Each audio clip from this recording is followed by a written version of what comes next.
All right. And yes, they were right next to each other. The two parts that I missed, Bardamon being the last video, and I guess I deleted Tull. So this video's Tull. It was 10 o'clock when I got back, with Peabody's team hitched onto the back of the wagon. They had already dragged the buckboard back from where Quick found it upside down, straddled the ditch about a mile from the spring. It was pulled out of the road at the spring, and about a dozen wagons was already there. It was Quick found it.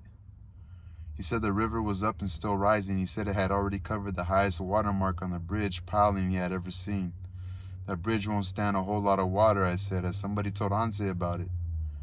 I told him, Quick said. He says he reckons them boys has heard and unloaded and are on the way back by now. He says they can load up and get across. He better go on and bury here at New Hope, Armstead said. That bridge is old. I wouldn't monkey with it. His mind is set on taking her to Jefferson, Quick said. Then he better get at it soon as he can, Armstead said, talking about the dead body, because instead of burying it in their hometown, the mother of the story who died, she wants to get buried in her hometown. But the bridges are messed up. So like, man, I don't think you better hurry up, because that bridge is gonna not be good. His mind is set on taking her to Jefferson, Quick said. Then he better get at it soon as he can, Armstead said. Anse meets us at the door. He has shaved, but not good. There was a long cut on his jaw, and he was wearing his Sunday pants and a white shirt with the neckband button. It is drawn smooth over his hump, making it look bigger than ever, like a white shirt will. And his face is different too. He looks folks in the eye now, dignified, his face tragic and composed. Anse is the husband, shaking us by the hand as we walk up onto the porch and scrape our shoes, a little stiff in our Sunday clothes. Our Sunday clothes rustling, not looking full at him as he meets us. The Lord giveth, we say, the Lord giveth. That boy is not there. Peabody told about how he come into the kitchen hollering, swarming, and clawing at Cora, where he found her cooking that fish, and how Dewey Dow taking it down to the barn. My team all right, Peabody says. All right, I tell him. I give them a bait this morning. Your buggy seems all right too. It ain't hurt. He's talking about the horses. Ain't no fault of somebody's, he says. I'd give a nickel to know where that boy was when that team broke away. If it's broke anywhere, I'll fix it, I say. The women's folks go on into the house. We can hear them talking and fanning. The fans go wish, wish, wish, and then talking. The talking sounding kind of like bees murmuring in a water bucket. The men stop on the porch talking some, not looking at one another. Howdy, Vernon, they say. Howdy, Tull. Looks like more rain. It does, for a fact. Yes, sir, it will rain some more. It come up quick, and going away slow, it don't fail. I go around to the back. Cash is filling up the holes he bored in the top of it. He is trimming out plugs for them, one at a time, the wood wet and hard to work. Talking about the coffin. He could cut up a tin can and hide the holes, and nobody wouldn't know the difference. Wouldn't mind anyway. I've seen him spend an hour trimming out a wedge like it was glass. He was working when he could have reached around and picked up a dozen sticks and drove them into the joint and made it do. He could have picked up a dozen sticks and drove them into the joint and made it do. So he took pride in his work, you know. When we finish, I go back to the front. The men have gone a little piece from the house, sitting on the ends of the boards and on the sawhorses where we made it last night. Some sitting and some squatting. Whitfield ain't come yet. They look up at me, their eyes asking. It's about, I say, he's ready to nail. While they are getting up, Anse comes to the door and looks at us, and we return to the porch. We scrape our shoes again, careful, waiting for one another to go in first, milling a little at the door. Anse stands in the door, dignified, composed. He waves us in and leads us the way into the room. They had laid her in it reversed. Cash made it clock shaped like this. This is the type of coffin. With every joint and seam beveled and scrubbed with a plane, tight as a drum and neat as a sewing basket. And they had laid her in it head to foot so it wouldn't crush her dress. It was her wedding dress, and it had a flare-out bottom. And they had laid her head to toe in it so the dress could spread out, and they made her a veil out of mosquito bars so the auger holes in her face wouldn't show. So her eyes are sinking in. When we are going out, Whitfield comes. When we are going out, Whitfield comes. He is wet and muddy to the waist coming in. The Lord comfort his house, he says. I was late because the bridge is gone. I went down to the old ford and swung my horse over. The Lord protected me. His grace be upon this house. We go back to the trestles and plank ends and sit or squat. I knowed it would go, Armstead says, talking about the bridge.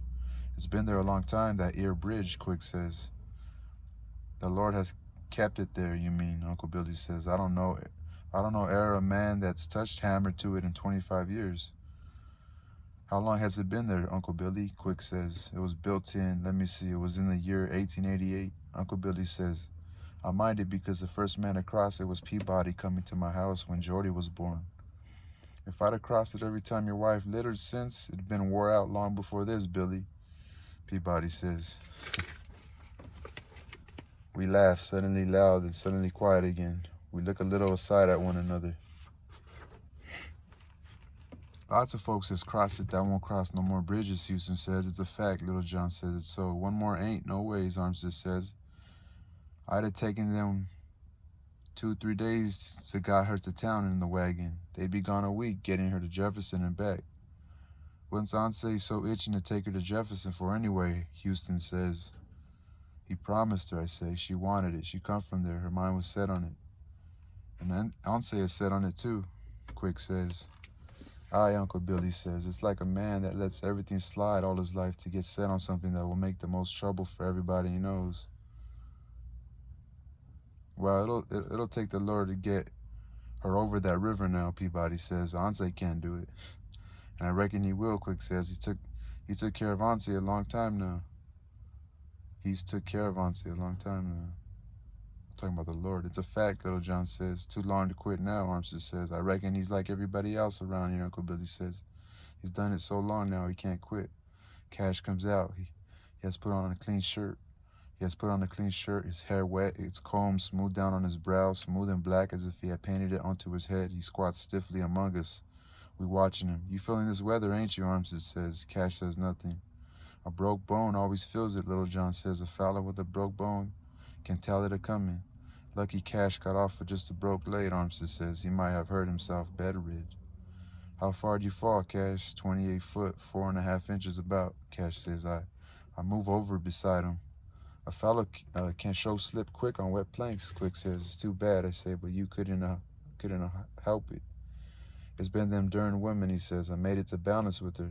I made it to her measure and weight. If it takes wet boards for folks to fall, it's fixing to be lots of falling before this spell is done. You couldn't have hoped it, I say. I don't mind the folks falling. It's the cotton and corn I mind. Neither does Peabody mind the folks falling. How about it, Doc? It's a fact. Washed clean out on the ground it will be. Seems like something is always happening to it. Of course it does. That's why it's worth anything. If nothing didn't happen and everybody made a big crop, do you reckon it would be worth the raising? Well, I'll be darned if I'd like to see my work washed out on the ground. Work I sweat over. It's a fact. A fellow wouldn't mind seeing it washed up if he could just turn on the rain himself. Who is that man can do that? Where's the color of his eyes? Ah, the Lord made it grow. It's his'n to wash up if he sees it fitting so. You could have hoped it, I say. It's them darn women, he says. In the house, the women begin to sing. We hear the first line commence, beginning to swell as they take hold, and we rise and move toward the door, taking off our hats and throwing our shoes away. We do not go in. We stop at the steps, clumped, holding our hats between our lax hands in front or behind, standing with one foot advanced and our heads lowered, looking aside, down at our hats and our hands, and at the earth, or now and then at the sky, and on one another's grave, composed face. The song ends, the voices quaver away with a rich and dying fall. Whitfield begins, his voice is bigger than him. It's like they are not the same. It's like he is one and his voice is one, swimming on two horses, side by side across the ford and coming into the house. The mud splash one and the one that never even got wet, triumphant and sad. Somebody in the house begins to cry. It sounds like her eyes and her voice return back inside her. Listening, we move, shifting to the other leg, meeting one another's eyes and making like they hadn't touched. Whitfield stops at last. The women sing again. In the thick air, it's like their voices come out of the air, flowing together and on in the sad, comforting tunes. When they ceased, it's like they hadn't gone away. It's like they had just disappeared into the air. And when we moved, we would lose them again. And out of the air around us, sad and comforting, then they finished and we put on our hats, our movements stiff like we hadn't never wore hats before. On the way home, Cora is still singing, I am bounding toward my God and my reward. She sings, sitting on the wagon, the shawl around her shoulders and the umbrella open over her, though it is not raining. She has hern, I say. Wherever she went, she has her reward in being free of Anse Bundren. She lay there 3 days in that box, waiting for Darl and Jewel to come clean back home. And I get a wheel and go back to where the wagon was in the ditch. Take my team, Anse, I said. Take my team, Anse, I said. We'll wait for ours, he said. She'll want it so. She was ever a particular woman. On the third day, they got back and they loaded her into the wagon and started, and it already too late. You have to go all the way around by Sampson's Bridge. It'll take you a day to get there. Then you'll be 40 miles from Jefferson. Take my team, Anse. We'll wait for Ern. She'll want it so. We'll wait for our own. She'll want it so. It was about a mile from the house we saw him, sitting on the edge of the slough. It hadn't had a fish in it, never that I knowed. He looked around at us, his eyes round and calm, his face dirty, the pole across his knees. Cora was still singing. This ain't no good day to fish, I said. You come on home with this, and me and you'll go down to the river first thing in the morning to catch some fish. It's one in here, he said. Dewey Dale seen it. You come on in with us, the river's the best place. It's in here, he said. Dewey Dale seen it. I'm bounding toward my God and my reward, Cora's song. Who did they see? Bardamon? Oh. Anyway, that was the end of that piece. I remember reading that piece.